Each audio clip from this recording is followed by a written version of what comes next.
ବ୍ରହ୍ମପୁର କଳାକାର ଏକତା ମଞ୍ଚ ପକ୍ଷରୁ ବିଶ୍ୱ ନାଟ୍ୟ ଦିବସ ପାଳିତ।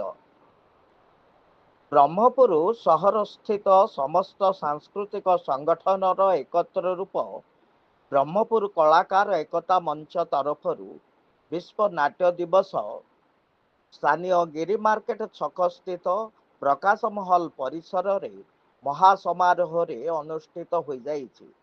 ଏହି ଅବସରରେ ରାମଲିଙ୍ଗମ ଟ୍ୟାଙ୍କ ରୋଡସ୍ଥ ହନୁମାନ ମୂର୍ତ୍ତି ସ୍ଥଳରୁ ଏକ ବର୍ଣ୍ଣାଢ୍ୟ କଳାକାର ଶୋଭାଯାତ୍ରା ବାହାରି ଗିରିଜା ଛକ, ସତ୍ୟନାରାୟଣ ମନ୍ଦିର ରାସ୍ତା ଦେଇ ପ୍ରକାଶ ମହଲ ପରିସରକୁ ଯାଇଥିଲେ।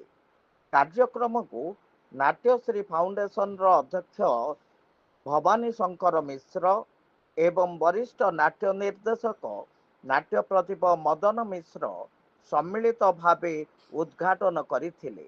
ଏକତା ମଞ୍ଚ ସଭାପତି ନାଟ୍ୟକାର ରମେଶ ମହାରଣାଙ୍କ ସମେତ କଳାପ୍ରାଣ କୈଳାସ ପାଣିଗ୍ରାହୀ, ଦୁର୍ଗା ପ୍ରସାଦ ଆଚାର୍ଯ୍ୟ, ରାଜଗୋପାଳ ପାଢ଼ୀ, ଅନିଲ କୁମାର ପାତ୍ର, ସୀମାନ୍ତ ନଟରାଜ, ଡାକ୍ତର ତିରୁପତି ସାହୁ, ନାଟ୍ୟକାର ରବି ନାରାୟଣ ବେହେରା, ନିର୍ଦ୍ଦେଶକ ରାମଚନ୍ଦ୍ର ଶାସମଲ, ନବୀନ ହୋତା, ମହେନ୍ଦ୍ର କୁମାର ସାହୁ, ଶଙ୍କର୍ଷଣ ସାବତ, ପ୍ରଫୁଲ୍ଲ କୁମାର ନାୟକ, ଅଭିରାମ ରାଉଳ, ସୁଭାଷ ଚନ୍ଦ୍ର ସାହୁ, ସୁଭାଷ ଚନ୍ଦ୍ର ମହାରଣା ପ୍ରମୁଖ ବିଭିନ୍ନ ସାଂସ୍କୃତିକ ସଂଗଠନର କର୍ମକର୍ତ୍ତାଙ୍କ ସମେତ ବହୁ କଳାକାର ଏହି ଶୋଭାଯାତ୍ରାରେ ଅଂଶଗ୍ରହଣ କରିଥିଲେ।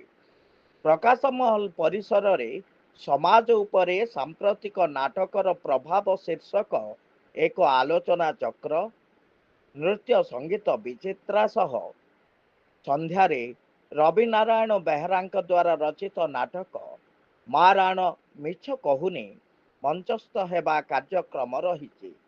ମଞ୍ଚଜ୍ୟୋତି ନ୍ୟୁଜ ତରଫରୁ ସୁଭାଷ ଚନ୍ଦ୍ର ସାହୁ ରୋଶନଙ୍କ ରିପୋର୍ଟ।